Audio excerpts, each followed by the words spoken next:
My brother broke my wrist and kept injuring me, but my parents said that I should toughen up until the one test result destroyed their favorite son.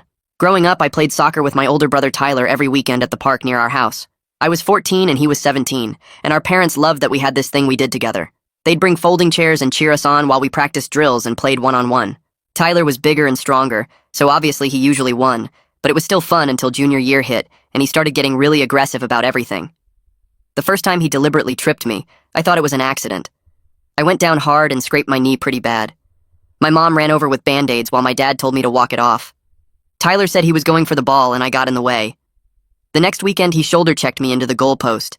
I hit my head and saw stars for a minute. My parents said that's just how boys play, and I needed to toughen up if I wanted to keep playing with someone 3 years older. Tyler didn't even pretend to apologize that time. After that, every practice got worse. He'd slide tackle me when I didn't even have the ball. He'd elbow me in the ribs during headers. He'd step on my ankles when we were doing footwork drills. I started showing up to school with bruises all over my legs and arms. My PE teacher asked if everything was okay at home. I told him my brother and I played competitive soccer. He said I should be more careful. My parents saw the bruises too, but they just bought me shin guards and told me Tyler was preparing me for real games. They said when I made varsity next year, I'd thank him for not going easy on me. Tyler loved that they took his side. He started calling me soft in front of them, and they'd laugh. One Saturday, Tyler kicked the ball directly at my face from 5 feet away. It knocked me backward and gave me a bloody nose. While my mom was tilting my head back and holding tissues to my face, Tyler told our dad I needed to learn to block better. My dad actually agreed and said reaction time was important. That night I told my parents I didn't want to play with Tyler anymore. They said I was being a bad sport, and that Tyler was just passionate about the game. My mom said if I quit now, I'd regret it later. My dad said Tyler wouldn't respect me if I couldn't handle a little physical play. So I kept going, but I started playing differently. I stopped trying to win and just focused on not getting hurt. Tyler noticed immediately and got even rougher. He started tackling me when our parents weren't looking, then helping me up before they turned around. He'd throw elbows during corner kicks and claim it was accidental contact. The worst part was, he'd get this look on his face right before he did something, like he was enjoying it. 3 weeks before soccer tryouts, Tyler completely lost it during practice.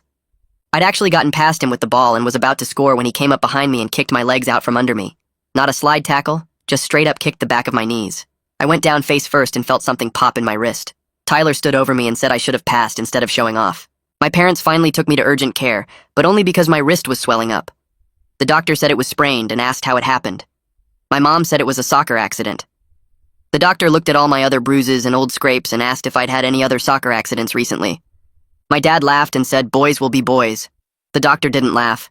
He said he wanted to run some tests just to make sure everything was healing properly. My parents thought he was overreacting, but agreed. While we waited for my x-ray results, the doctor came back and said he wanted to examine Tyler too, just as a precaution since we practiced together so much. My parents were confused, but Tyler looked nervous for the first time. The doctor said he noticed Tyler seemed to be breathing heavily and sweating, even though we'd been sitting in the waiting room for an hour. My mom said Tyler was naturally athletic and probably just warm. The doctor insisted on blood work for both of us, saying he wanted to check for any underlying conditions that might affect healing or cause excessive aggression during physical activity. Tyler tried to leave, but my dad made him stay. A week later, we got called back to the hospital. The doctor sat us all down and explained that Tyler's blood work showed extremely elevated hormone levels, specifically testosterone that was way outside normal range. He said it was consistent with steroid use. Tyler's face went white.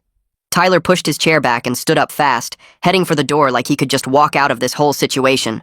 The doctor moved to block the doorway before Tyler got there, not grabbing him or anything, but just standing there with his hands up in a calm way. The doctor said Tyler's testosterone levels were dangerously high and required immediate follow-up testing and medical evaluation to check for organ damage.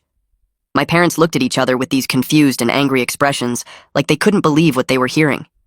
My mom opened her mouth to say something, but the doctor kept talking in this serious tone that made everyone stay quiet. He explained that steroid use in teenagers could cause permanent damage, and Tyler needed more blood work done today. A nurse came in with a clipboard full of consent forms and handed them to my dad, who just stared at the papers without signing anything. The doctor waited, still blocking the door, until my dad finally grabbed a pen and started filling out the forms with shaky handwriting.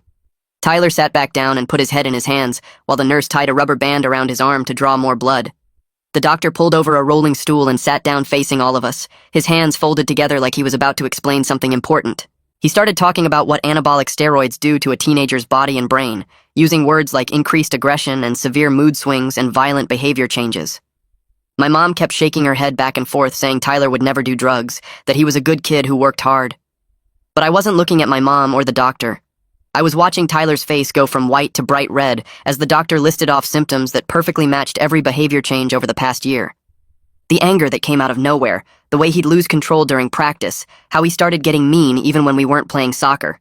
Tyler's leg was bouncing up and down really fast, and he was staring at the floor tiles like he wanted to disappear into them. The doctor asked Tyler directly if any of these symptoms sounded familiar, and Tyler just nodded without looking up. My dad asked what the doctor was suggesting, his voice getting loud and defensive. The doctor said the blood work didn't lie, and Tyler's hormone levels were consistent with steroid use over several months. The room got really quiet, except for the sound of my mom crying softly. Tyler finally lifted his head and looked at our parents with this desperate expression. He admitted he started taking steroids last spring when college scouts began showing interest in players from our region.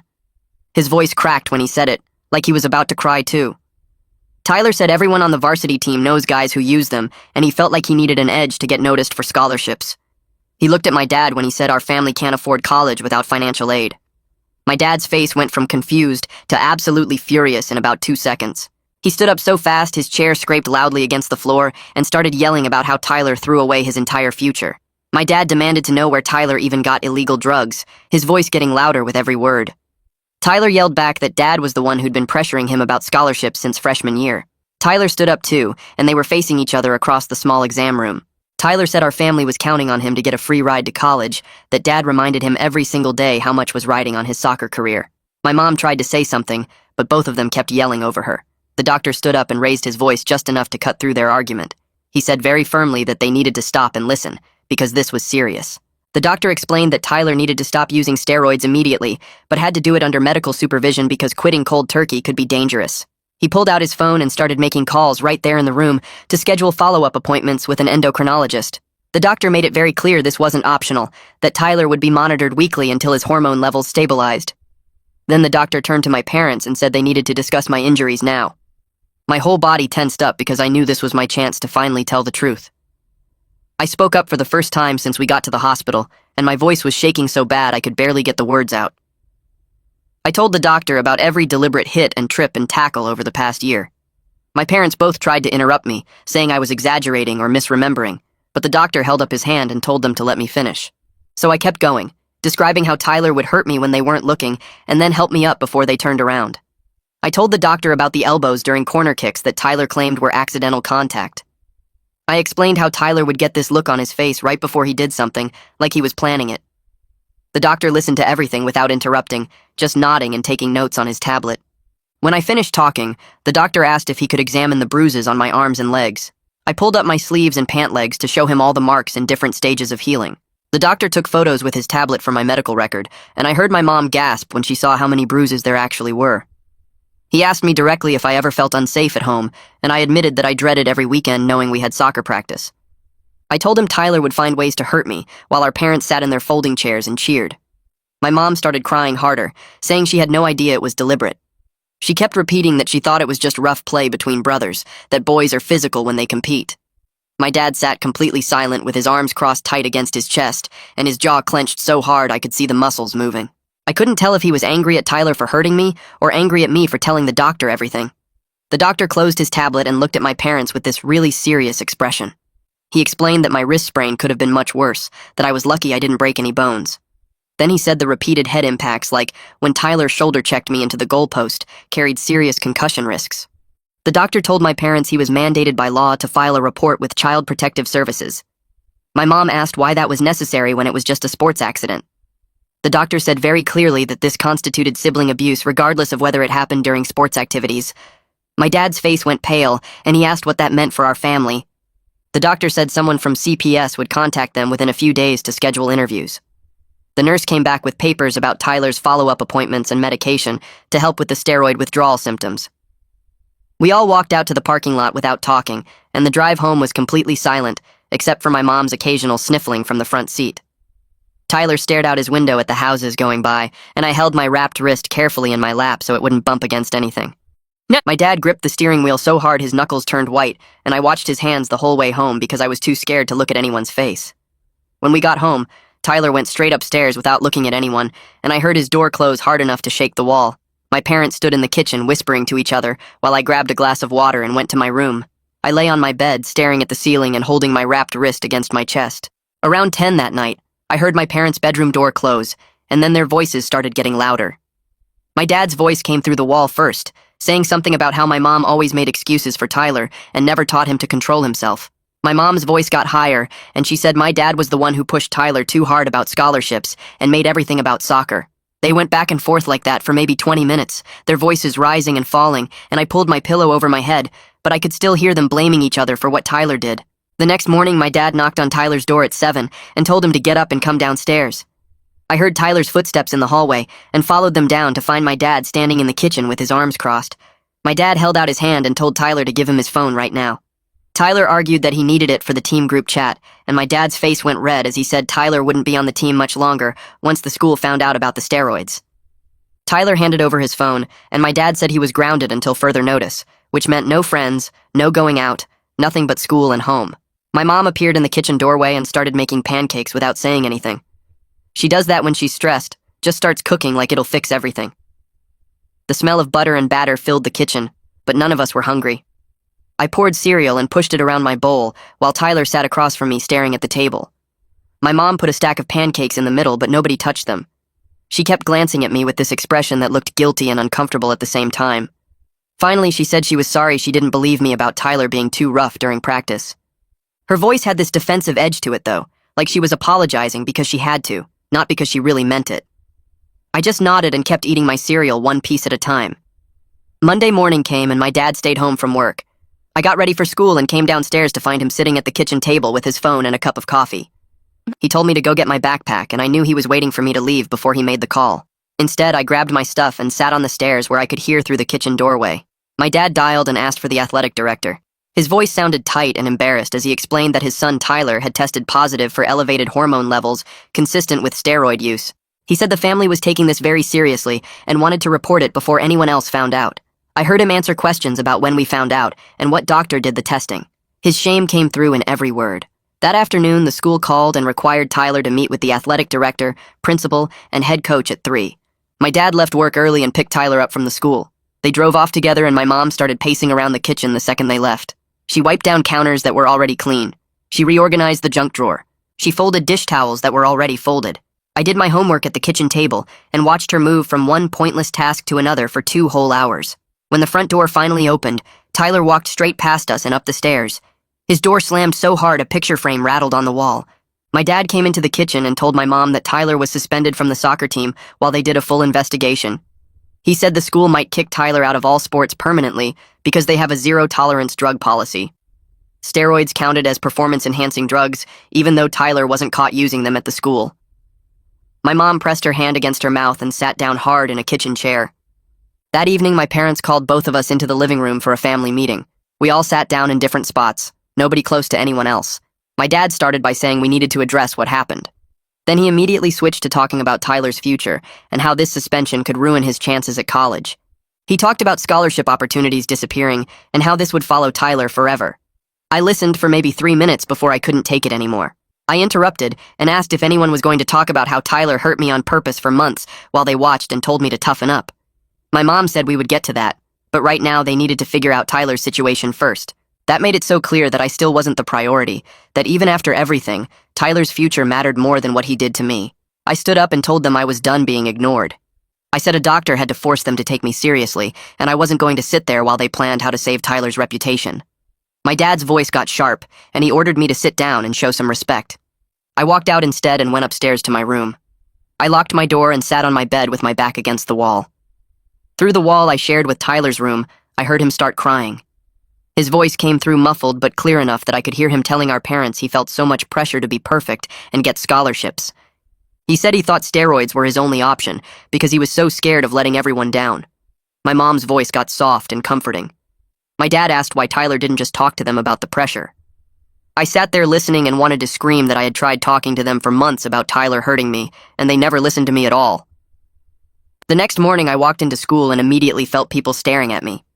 Tyler's suspension had somehow spread overnight, and kids I barely knew kept coming up asking what happened to him. I stuck to the same answer every time, saying he got in trouble and wouldn't be playing soccer anymore. Nobody seemed satisfied with that vague response, but I wasn't about to tell them about the steroids or the hospital or any of it. By third period, the rumors were completely out of control, with people saying Tyler got arrested or expelled or caught doing drugs at the school. None of it was exactly right, but none of it was completely wrong either. Between classes, I grabbed books from my locker, and this kid from Tyler's team appeared next to me. He played midfield and had been to our house for team dinners before. He got right in my face, asking if I was the one who got Tyler kicked off the team. His voice was loud enough that other kids in the hallway stopped to watch. I opened my mouth to answer, but didn't get a chance because my PE teacher suddenly stepped between us. He told the kid to get to the office right now, and the kid argued that he just wanted to know what happened to his teammate. My PE teacher wasn't having it and pointed down the hallway until the kid finally walked away. Then my teacher turned to me and asked if I was okay. I nodded, and he asked if I needed to talk to the school counselor about everything going on. I hadn't planned on it, but something about the way he asked made me realize maybe I should. I ended up in the counselor's office during lunch. She was a woman in her 40s with gray hair and a kind face who already knew about the CPS report from the hospital. She asked how I was feeling about everything, and I sat there in the chair across from her desk trying to figure out how to answer. Finally, I admitted I was angry that my parents still seemed more worried about Tyler's future than about what he did to me. She listened without interrupting and wrote some notes on a pad. She asked if I felt safe at home now, and I said yes, because Tyler hadn't touched me since the hospital. She said that was good, but the fact that it took a doctor's intervention to make me safe was concerning. We talked for maybe 20 minutes, and she said I could come back anytime I needed to talk. That week, a CPS caseworker showed up at our house on Thursday afternoon. She was younger than I expected, maybe in her 30s, carrying a leather folder and wearing business clothes. My mom answered the door, and her face went pale when the caseworker introduced herself. She said she needed to interview everyone separately and asked to speak with me first. We sat in the living room while my parents and Tyler waited in different rooms. The caseworker asked detailed questions about the injuries and how long they'd been happening. She wanted to know specific incidents and dates as much as I could remember. Then she asked if I ever felt scared of Tyler, and I told her honestly that I dreaded being alone with him. I explained that I didn't think my parents would believe me if I said the injuries were on purpose, because they never believed me before. She wrote everything down and asked if Tyler ever threatened me directly. I said no, but he didn't have to because the physical stuff was threat enough. After about 30 minutes, she thanked me and asked my mom to send Tyler in next. I went upstairs to my room, but I could hear voices through the floor. Tyler's interview went longer than mine, maybe 45 minutes. I pressed my ear against the floor near the heating vent and caught pieces of what he was saying. His voice sounded shaky, and I heard him admit he hurt me deliberately because he was angry and taking out his frustration. He said the steroids made him more aggressive, but he knew what he was doing was wrong and did it anyway. Hearing him finally admit it out loud to someone official made my chest feel tight. My parents got interviewed together after Tyler, and that took over an hour. I stayed in my room doing homework and trying not to think about what they were saying downstairs. When the caseworker finally called everyone back to the living room, she explained that she wasn't removing anyone from the home. My mom's shoulders dropped with relief, but the caseworker wasn't finished. She said the family was required to attend counseling together because the family dynamic enabled abuse to continue. She talked about favoritism and dismissiveness toward my concerns and said we needed professional help to address it. My dad immediately argued that mandatory counseling was excessive. He said this was a family matter they could handle privately without outside interference. The caseworker's expression didn't change, and she firmly explained it wasn't negotiable.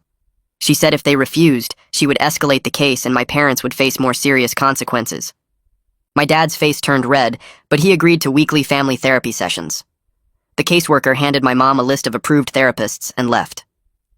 That Saturday, I was cleaning out the garage because my mom asked me to organize the sports equipment. I pulled out old soccer balls and cones and moved aside bags of gear we hadn't used in years. In the back corner behind some camping stuff, I found Tyler's old soccer bag, the black one with the torn strap he'd stopped using last year. I unzipped it expecting to find cleats or shin guards, but instead, I found bottles of pills and small boxes with syringes inside. My stomach dropped as I realized this was Tyler's steroid stash. There were at least 6 bottles of different pills with labels I couldn't fully understand, and a box of needles still sealed in plastic. I felt sick thinking about how long he'd been using them and that he was already on steroids when he broke my wrist. I grabbed the bag and carried it inside. My parents were in the kitchen, and I walked straight to the table and dumped everything out in front of them. Pills scattered across the surface and syringes rolled toward the edge. My mom gasped and covered her mouth with her hand. My dad's face went dark red as he stared at the extent of Tyler's drug use. I looked at both of them and said, "This is what they chose to ignore while telling me to toughen up." My mom started to cry, and my dad stood up so fast his chair scraped loudly against the floor. He yelled for Tyler to get downstairs right now. Tyler appeared in the doorway and stopped when he saw the table. My dad demanded to know where all this came from and how long Tyler had been using. Tyler admitted he bought the steroids online from a sketchy website using birthday money and cash from his part-time job at the grocery store. He said he spent over $300 on cycles of pills and injectable testosterone over 6 months. My dad asked why Tyler would do something so dangerous and expensive. Tyler said he felt desperate to get bigger and stronger for Scouts and thought this was the only way to compete with other players who were already using them. The endocrinologist appointment happened 3 days later at a medical building downtown. We sat in another waiting room with the same tension hanging over us while Tyler filled out paperwork about his steroid use. The doctor called us back, and Tyler had to give more blood samples and pee in a cup. The endocrinologist was an older man with gray hair who looked at Tyler's chart and test results for a long time before speaking. He explained that Tyler's natural testosterone production had been suppressed by the steroids. His body stopped making its own hormones because it was getting them artificially. The doctor said Tyler would need monitoring for months, maybe longer, to see if his levels went back to normal. He warned that some effects might be permanent. Tyler could have fertility problems later in life. He might need hormone replacement therapy. His bone density could be affected. The list went on, and Tyler's face got whiter with each possible consequence. My mom kept asking if there was anything they could do to fix it faster, and the doctor said no. Tyler's body needed time to recover, and there were no guarantees it would fully heal. Tyler started crying right there in the doctor's office. Not quiet tears, but full-on sobbing that he'd ruined his body and his future for nothing. My mom immediately moved to comfort him, putting her arm around his shoulders and telling him it would be okay. The doctor held up his hand and said Tyler needed to understand the serious consequences of his choices. He looked directly at Tyler and said recovery would require taking full responsibility for what he did. My mom pulled back, looking confused and hurt. The doctor scheduled follow-up appointments every month and gave Tyler information about support groups for athletes who used performance-enhancing drugs. The drive home was quiet, except for Tyler's occasional sniffles from the back seat. Our first family counseling session was the following week at an office in a strip mall between a nail salon and a pizza place. The waiting room had boring landscape paintings and magazines nobody wanted to read. When the therapist called us back, we walked into her office and everyone sat as far apart as possible. Tyler took the chair in the corner. My parents sat on opposite ends of the couch. I picked the other chair near the door. The therapist was a woman probably in her 50s with short brown hair and glasses. She introduced herself and explained that her job was to help our family communicate honestly and rebuild trust. She had a calm voice that made it clear she'd heard plenty of messed up family stories before. The therapist asked each of us to describe what happened from our perspective. Tyler went first, and I could tell he'd been thinking about what to say. He admitted he hurt me on purpose. He said the steroids made him angry, but he chose to take his frustration out on me because he knew our parents would take his side. My mom made a small noise like she wanted to interrupt, but the therapist gave her a look and she stayed quiet. When it was my turn, I told the therapist about every injury, the deliberate trip that scraped my knee, the shoulder check into the goalpost, the ball kicked at my face, the slide tackles when I didn't have possession, every time I asked to stop playing with Tyler, every time my parents dismissed my pain and told me to toughen up. My voice cracked when I described how alone I felt, knowing my own family wouldn't protect me from my brother. I had to stop and breathe a few times to get through it all. My mom cried through most of the session. She kept saying she was sorry and that she should have listened to me. The therapist waited until my mom finished talking and then gently pointed out that apologies need to be backed up by changed behavior, not just words. She asked my mom what specific actions she would take differently going forward. My mom stammered and said she would believe me and take my concerns seriously, but couldn't give concrete examples. The therapist wrote something down in her notebook. My dad remained defensive the whole time.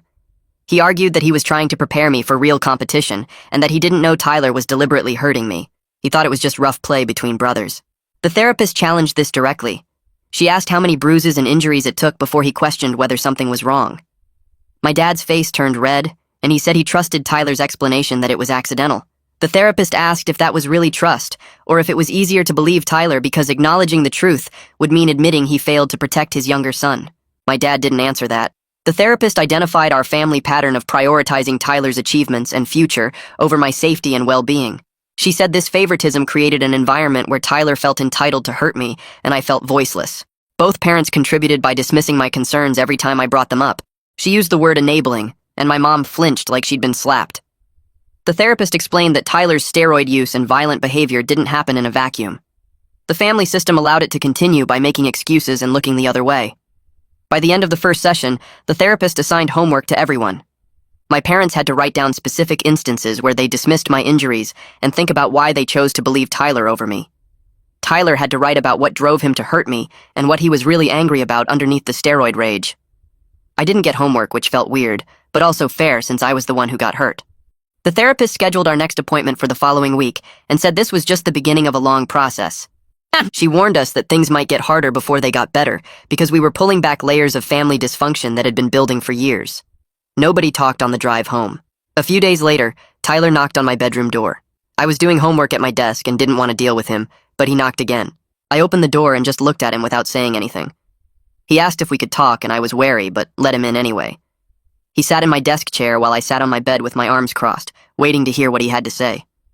Tyler rubbed his hands on his jeans and stared at the floor for a long time before he started talking. He said he'd been thinking about what the therapist said during our sessions, and he finally understood something he hadn't wanted to admit before. He looked up at me, and his eyes were red like he'd been crying earlier. He said he was jealous of me because I didn't have the same pressure he did. Our parents expected him to be perfect, to get scholarships, to be the star athlete who would make the family proud and pay for college through sports. But they let me just be a kid. They didn't put those same expectations on me, and he resented that I got to enjoy soccer while he felt crushed by what everyone wanted from him. I stayed quiet and kept my arms crossed because I wasn't ready to feel sorry for him yet. Tyler kept going, his voice getting shakier. He admitted that hurting me made him feel powerful when everything else in his life felt out of control. The steroids made him angrier and more aggressive, but the cruelty was his choice. He knew what he was doing every single time he kicked me or elbowed me or tackled me too hard. He said he's sorry for making me afraid of my own brother, and a tear actually ran down his face when he said it. I watched him cry and felt this weird mix of anger and sadness. Part of me wanted to tell him it was okay, but the bigger part remembered every bruise, every time I flinched when he came near me. Every weekend I dreaded going to the park. I asked him why he didn't just quit soccer if he hated the pressure so much. Tyler wiped his face with his sleeve and said he thought about quitting all the time, especially last year when the scouts started coming to games. But he was too scared of disappointing Dad and losing his identity as the athlete of the family. Everyone knew him as Tyler the soccer star. Teachers, kids at the school, our relatives, everyone. He didn't know who he'd be without that, so taking steroids seemed easier than admitting he was struggling and couldn't handle the pressure. I let him finish talking and then sat there for a minute just looking at him. He looked smaller somehow, sitting in my desk chair with his shoulders hunched. I told him I didn't forgive him. I said it clearly so he'd understand I meant it. I said I appreciated him being honest finally, but sorry doesn't erase months of deliberate pain and fear. It doesn't take back all the times I went to the school covered in bruises, or the times I felt sick knowing we had practice that weekend. I told him I needed to see real change before I could trust him again, not just words and tears. Tyler nodded and said he understood. He said he doesn't expect forgiveness right away, that he knows he doesn't deserve it yet. He promised he'd do whatever it takes to make things right, including taking his consequences without complaint and proving through his actions that he's changing. He stood up to leave and paused at my door, like he wanted to say something else, but then just left quietly. I sat on my bed for a while after he was gone, feeling drained. The next 2 weeks went by with Tyler mostly avoiding me, which was fine. We'd pass each other in the hallway at home, and he'd nod but not try to talk. I could tell he wanted to say more but was respecting the space I needed. Our parents walked on eggshells around both of us, and the house felt tense all the time. At our third family therapy session, the therapist started by asking if anything had changed since our last meeting. My mom jumped in right away, talking fast like she'd been practicing what to say. She admitted she made excuses for Tyler because she was proud of his athletic success and didn't want to see his flaws. Even when I was getting hurt, she chose to believe it was accidental, because acknowledging the truth meant admitting her favorite son was capable of deliberately hurting his younger brother.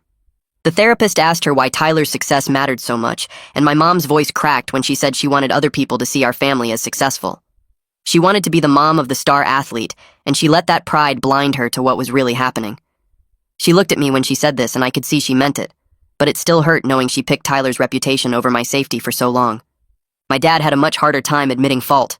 He sat with his arms crossed, his jaw tight, and kept saying he thought it was just normal sibling roughness.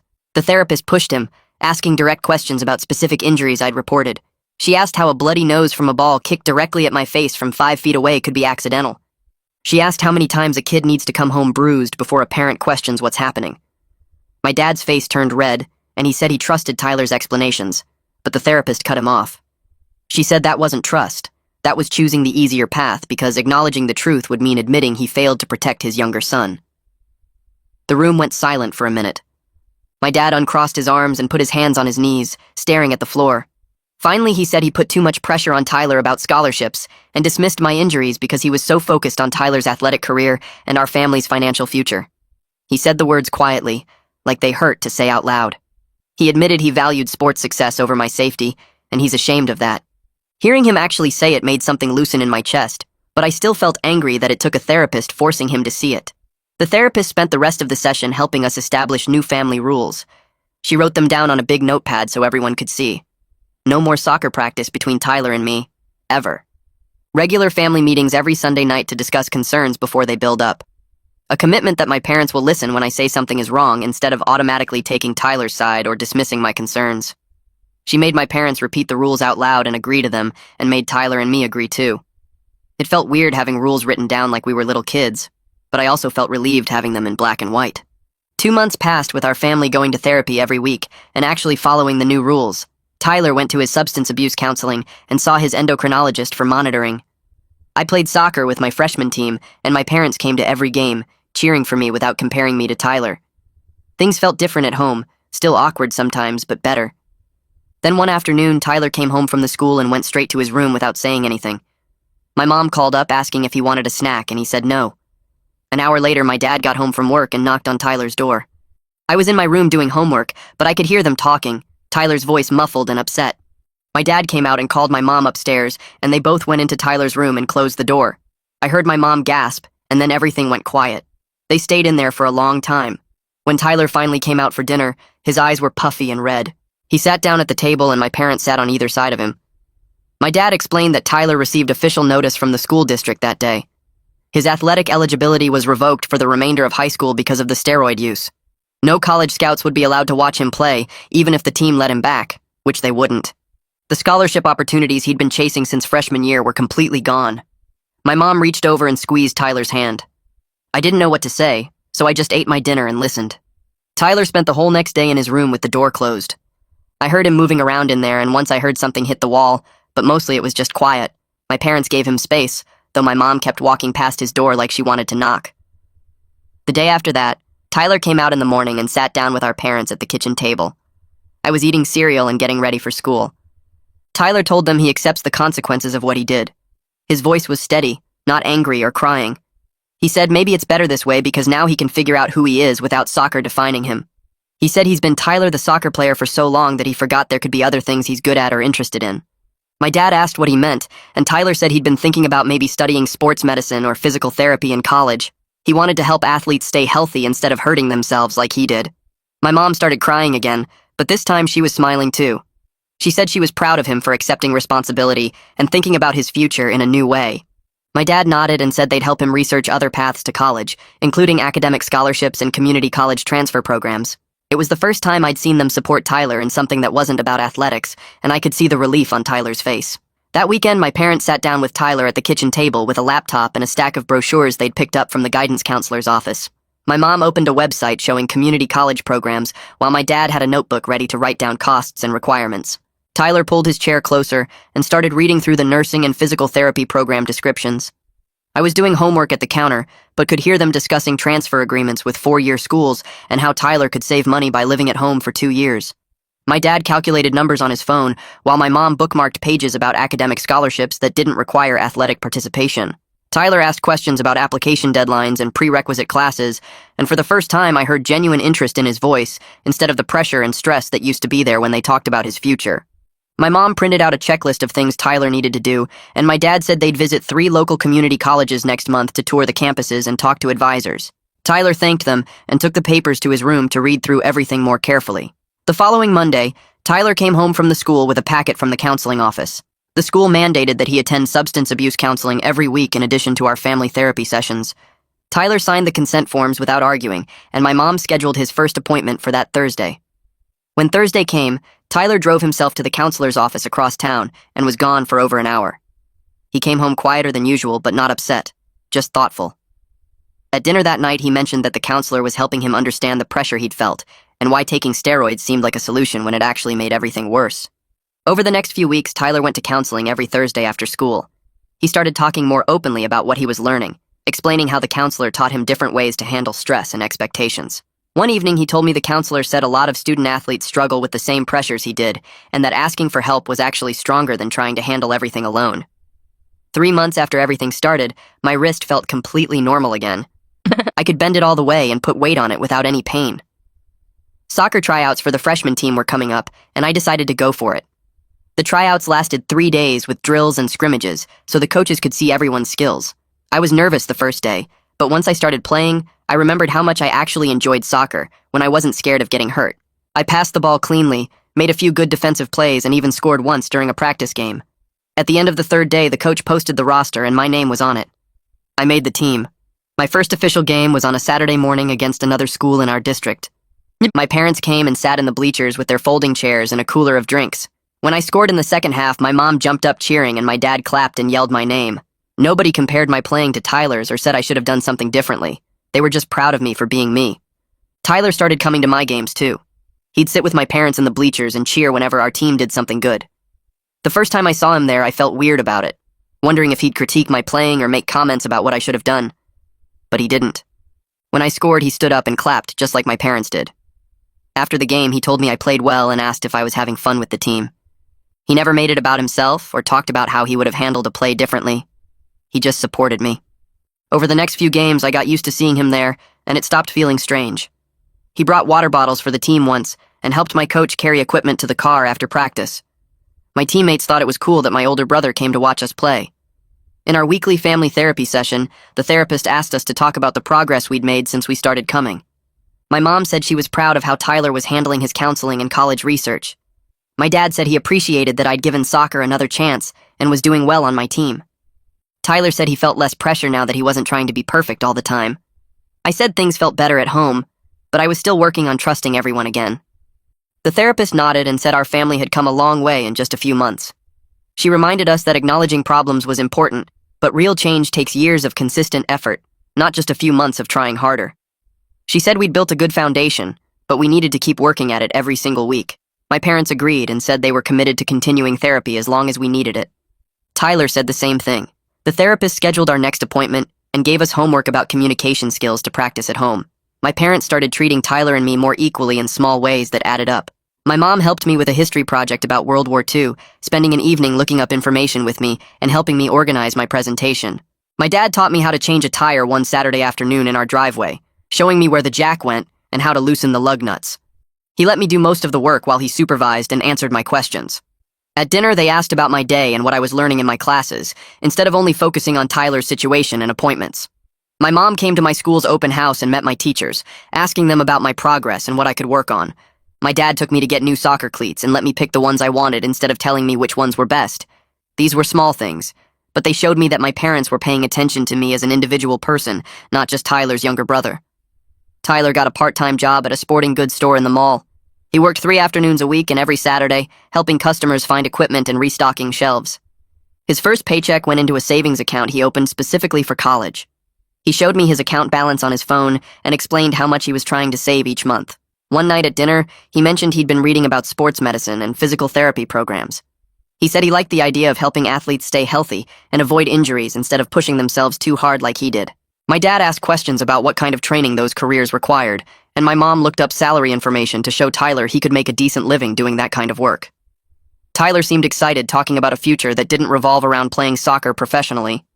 He said maybe his experience with steroids and injuries could help him understand what athletes go through and make him a better therapist or trainer someday. 4 months after the hospital revelation, Tyler had another appointment with his endocrinologist. My parents took him and I stayed home doing homework. When they got back, my mom was smiling and my dad looked relieved. Tyler explained that his latest blood work showed his hormone levels were starting to go back to normal.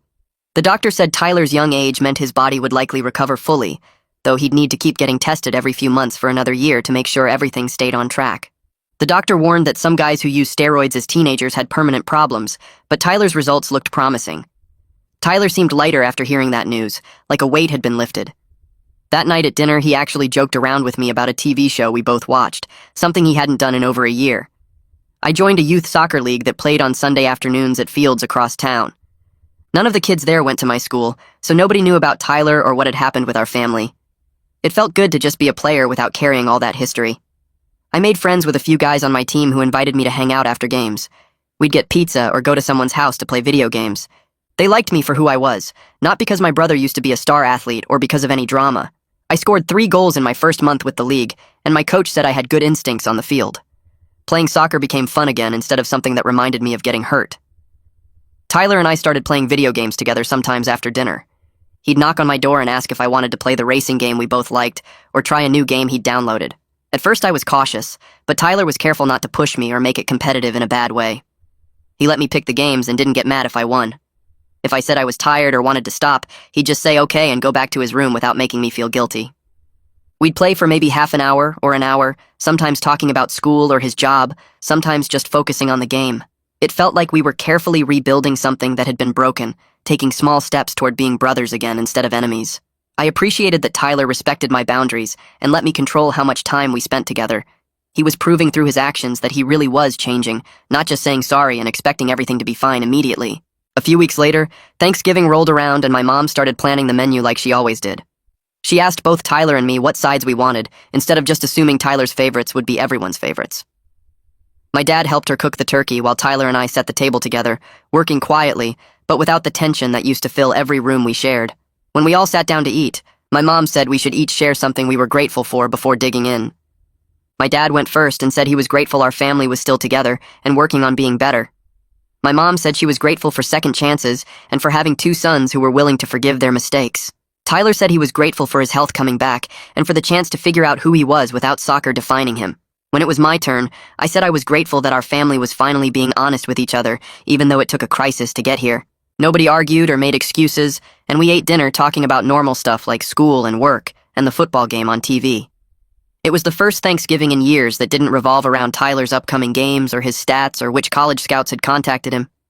We just existed as a family without the constant pressure of his athletic career hanging over everything.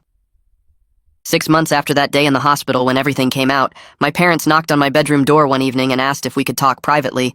I felt nervous immediately, wondering if something bad had happened, but they both looked serious and determined rather than angry. We went downstairs and sat in the living room, them on the couch and me in the armchair across from them. My dad started by saying they'd been thinking a lot about what the therapist said and about their role in what happened to me. My mom took over and said they wanted to give me a real apology, not just the quick sorry they'd said before. She explained that they'd failed me as parents by dismissing my injuries and not protecting me from Tyler. My dad added that they'd prioritized Tyler's success over my safety because they got caught up in his achievements and the idea of scholarships. He said watching him excel at soccer made them feel proud and successful as parents, and they stopped seeing what was really happening. My mom's voice cracked when she said they should have believed me the first time I said Tyler was hurting me on purpose, and they were sorry for all the times they told me to toughen up instead of listening. My dad promised they would do better every day going forward, that they'd prove through their actions that both their sons mattered equally. I sat there for a minute, processing what they'd said, and then told them I appreciated the apology, but I was still hurt. I explained that it would take time to fully trust them again, because they'd spent years showing me my feelings didn't matter compared to Tyler's success. But I could see they were really trying to change, not just saying the right words, but actually treating me differently. They nodded, and my mom said they understood, that they'd keep proving through their actions that I mattered just as much as Tyler. My dad said my voice would always be heard in our family from now on, and if I ever felt dismissed or ignored, I should call them out immediately. They both looked relieved when I said okay, like they'd been terrified I'd reject their apology completely. Life isn't perfect, and our family still has hard days when old patterns try to creep back in. Sometimes my dad still gets too focused on achievement, or my mom still makes excuses when she shouldn't. But we're all working together in therapy and at home to build something healthier than what we had before. Tyler goes to his counseling appointments every week without complaint, and his hormone levels are almost back to normal now. He got accepted to community college for next fall and seems genuinely excited about studying sports medicine. My parents ask about my soccer games and school projects with real interest, not just because they feel obligated. They come to my games and cheer for me without comparing my performance to how Tyler used to play. Tyler sits with them in the stands and celebrates when I score, and afterward we sometimes grab food together as a family. He's genuinely remorseful about what he did, and keeps proving through small daily choices that he's different now. My parents are learning to listen when either of us speaks up about something bothering us, and they're treating us equally, instead of putting all their attention on one son. I finally feel safe and valued in my own family for the first time in years, and while we still have work to do, we're moving in the right direction together.